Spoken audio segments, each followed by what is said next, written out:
जय हिंद साथियों। UP police constable exam 2026 के लिए पहला प्रश्न है आप सभी के सामने।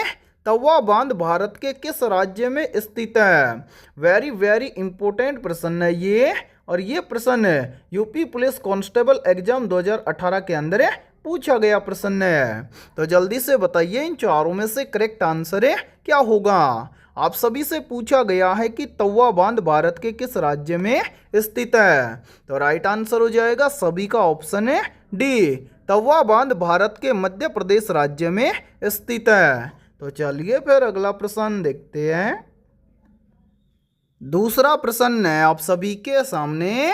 उस संख्या का चयन कीजिए जो निम्नलिखित श्रेणी में प्रश्न चिन्ह के स्थान पर आएगी। यानी कि ये दूसरा प्रश्न आप सभी के सामने सीरीज से संबंधित प्रश्न दिया गया है और आपसे पूछा गया है कि इस सीरीज में इस प्रश्नवाचक चिन्ह के स्थान पर कौन सी संख्या आएगी। तो मेरे भाई इस टाइप के प्रश्न को आप एग्जाम में देखते ही फटाफट से कैसे सोल्व करेंगे तो वो देखिए जब भी इस टाइप का प्रश्न आपको एग्जाम में दिया जाए तो आपको क्या करना है। सबसे पहले आपको ये देखना है कि सीरीज में आपको क्या क्या दिया गया है।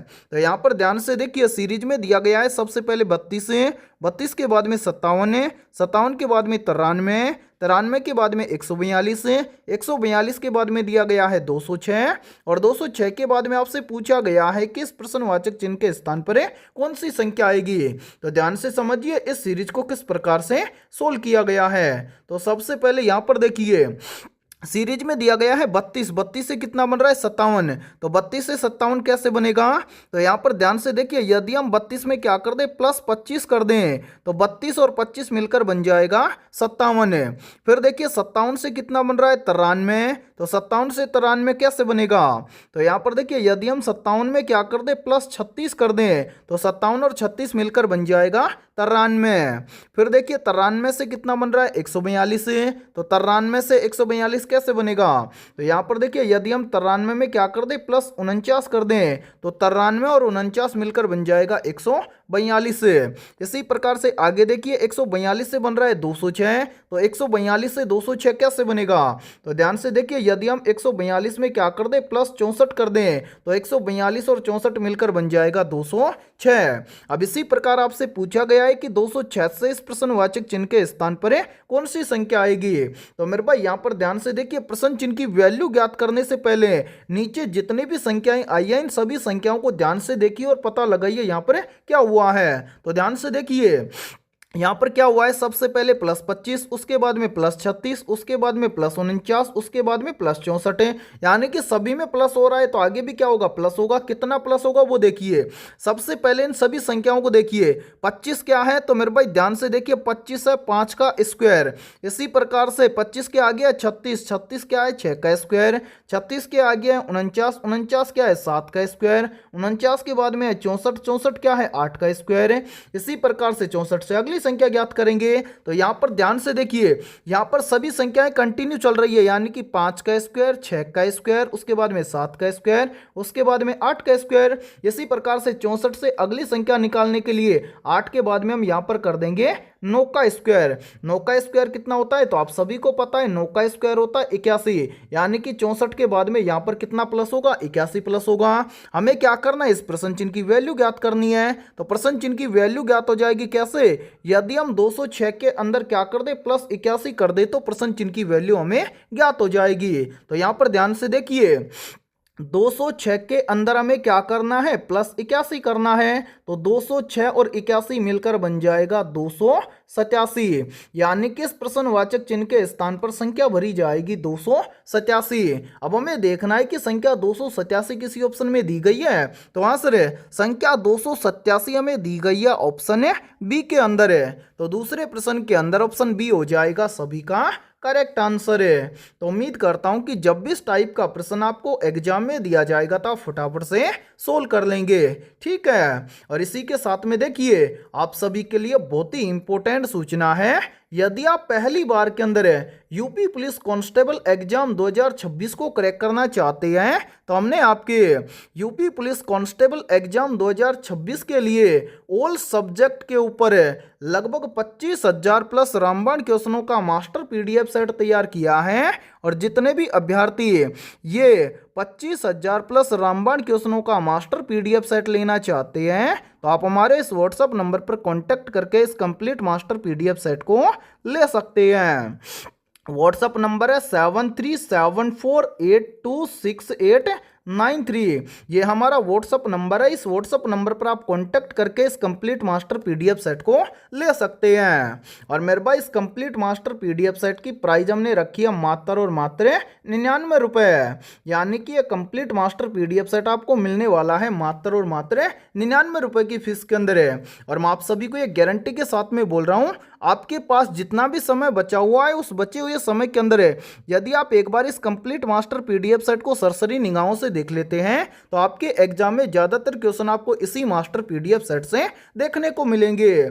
और इस कंप्लीट मास्टर पीडीएफ सेट के अलावा आपको पूरे 21 प्रैक्टिस सेट भी बिल्कुल फ्री के अंदर देखने को मिलेंगे। तो जल्दी से जाइए और इस व्हाट्सएप नंबर पर आप कांटेक्ट करके कंप्लीट मास्टर पीडीएफ सेट को ले लीजिए और बचे हुए समय के अंदर अपनी कंप्लीट तैयारी को मजबूत बना लीजिए। ठीक है, तो चलिए फिर अगला प्रश्न देखते हैं। तीसरा प्रश्न है आप सभी के सामने, निम्नलिखित में से किस शहर को कालीन का शहर भी कहा जाता है? या फिर देखिए इसी प्रश्न को एग्जाम के अंदर घुमाकर ऐसे भी पूछ लिया जाता है।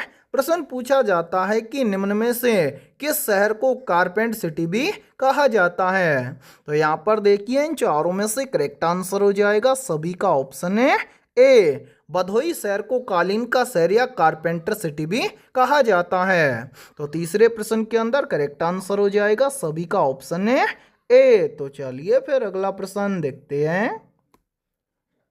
चौथा प्रश्न है आप सभी के सामने, उत्तर प्रदेश की आधिकारिक भाषा उर्दू कब घोषित की गई थी? राइट आंसर हो जाएगा सभी का ऑप्शन ए, उत्तर प्रदेश की आधिकारिक भाषा उर्दू घोषित की गई थी वर्ष 1989 में। तो चौथे प्रश्न के अंदर करेक्ट आंसर हो जाएगा सभी का ऑप्शन है ए। तो चलिए फिर अगला प्रश्न देखते हैं। पांचवा प्रश्न है आप सभी के सामने, दिए गए चित्र में कितने त्रिभुज हैं? यानी कि ये पांचवा प्रश्न आप सभी के सामने काउंटिंग फिगर से संबंधित प्रश्न दिया गया है। और आपसे पूछा गया है कि नीचे जो ये वाली आकृति दी गई है इस आकृति में कुल कितने त्रिभुज हैं? तो इस टाइप के प्रश्न को आप एग्जाम में देखते हैं मात्र 2 से 3 सेकंड में कैसे सोल्व करेंगे, तो वो देखिए इस टाइप के प्रश्न को सोल्व करने के लिए बहुत ही शानदार और शॉर्ट ट्रिक है। तो जब भी इस टाइप का प्रश्न आपको एग्जाम में दिया जाए तो आपको क्या करना है, सबसे पहले जब भी आपको इस तरह की आकृति दिखाई दे तो याद रखना ऐसी एक आकृति में त्रिभुजों की संख्या होती है 8। ठीक है, यानी कि ऐसी एक आकृति में कितने त्रिभुज होते हैं? 8 त्रिभुज होते हैं। इसी के साथ में देखिए, और जब भी आपको इस तरह की आकृति दिखाई दे तो याद रखना ऐसी एक आकृति में कितने त्रिभुज होते हैं? 3 त्रिभुज होते हैं। तो हमें क्या करना है, इस बड़ी वाली आकृति में सबसे पहले देखना है इस तरह की आकृति कितनी दी गई है। तो मेरे भाई ध्यान से देखिए, बड़ी वाली आकृति में इस तरह की हमें कितनी आकृति दी गई है, तो ध्यान से देखिए एक आकृति तो बन रही है यहाँ से यहाँ तक ये वाली। इसी के साथ में आप ध्यान से देखिए जस्ट इसके नीचे एक आकृति बन रही है यहाँ से यहाँ तक। ठीक है, यानी कि ऐसी कितनी आकृति बन रही है?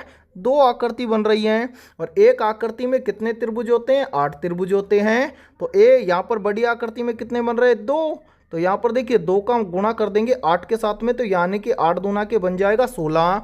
इसी के साथ में हम क्या करेंगे, इस तरह की आकृति देखेंगे। तो मेरे भाई ध्यान से देखिए 16 त्रिभुज हो गए। इसके अलावा देखिए इस तरह की एक आकृति तो बन रही है ये वाली, यहाँ से यहाँ तक ये वाली एक आकृति हो गई ये, तो इसमें कितने त्रिभुज हो गए? 3। इसी प्रकार से ध्यान से देखिए एक आकृति बन रही है यहाँ से यहाँ तक ये वाली, तो 3 त्रिभुज हो गई है ये। 3 और 3 कितना हो गया? 6। ठीक है, अब इसके अलावा हम क्या करेंगे, इस बड़ी वाली आकृति के अंदर देखेंगे 2 आकृतियों को मिलाने से कुछ त्रिभुज बनेंगे। मेरे भाई ध्यान से देखिए, यदि हम इन दोनों आकृतियों में यहाँ से यहाँ तक मिलाएंगे तो एक त्रिभुज बन जाएगा ये, और इसी के अपोजिट यहाँ से यहाँ तक हम यानी कि इन दोनों आकृतियों में यहाँ से यहाँ तक मिलाएंगे तो दो त्रिभुज बन जाएंगे ये, यानी कि एक इस तरफ एक इस तरफ है। तो यहाँ पर हम क्या कर देंगे, +2 कर देंगे। क्या इन सभी के अलावा इस आकृति में कोई अन्य त्रिभुज है? तो नहीं सर, इन सभी के अलावा इस आकृति में कोई अन्य त्रिभुज नहीं है। तो यहाँ पर हम क्या करेंगे, इनको टोटल करेंगे। तो 16 और 6 मिलकर बन जाएगा 22, 22 और 2 मिलकर बन जाएगा 24 है। यानी कि हमारे सामने जो ये वाली आकृति दी गई है, इस आकृति में कुल त्रिभुजों की संख्या है 24 है। अब हमें देखना है कि 24 किसी ऑप्शन में दिया गया है। तो हाँ सर, 24 हमें दिया गया है ऑप्शन बी के अंदर है। तो 5वें प्रश्न के अंदर ऑप्शन बी हो जाएगा सभी का करेक्ट आंसर है। तो उम्मीद करता हूं कि जब भी इस टाइप का प्रश्न आपको एग्जाम में दिया जाएगा तो आप फटाफट से सोल्व कर लेंगे। ठीक है।